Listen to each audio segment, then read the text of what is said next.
Hello and welcome back to our series on how to use some of the lesser known functions of Power BI. Today we're going to be talking about the matrix using some GDP data that I pulled off the internet. First things first, we need to look at the differences between the matrix and the table. We know that they're both going to show us data in a row and column format, very much like what we would find in Excel. However, we see that matrix has rows, columns, values. By clicking the table, it only has values.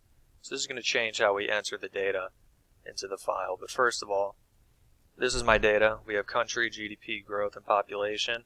I took this right off the internet, and it's important to note how this is formatted.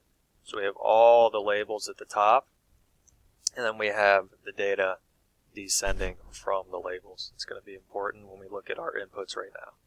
So I'm going to take country and bring it into rows.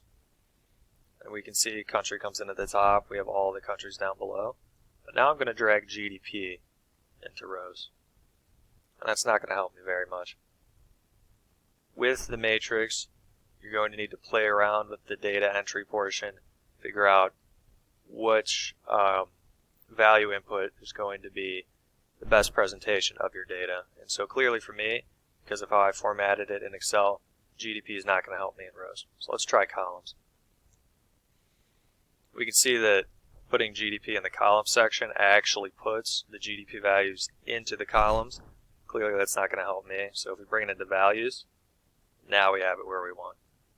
My GDP label came in up top next to countries, and now the data is where I need it to be. So we're going to do the same thing with growth, with population.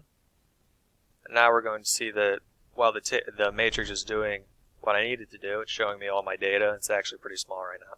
So we're going to come over here to the paintbrush and click Format. We're going to come down to Values, scroll down a little bit here, and as I click up on text size, watch the matrix. So this is how you increase the size. It is not attached to the scrolling on the corners of the matrix box itself. And if we don't like how this style looks, we just come up, click into Style. We're on default right now. Come down to Sparse, puts black on the edges, a little bit more sleek. If we think it's too much, we just come down to Minimal. We can change it based on that.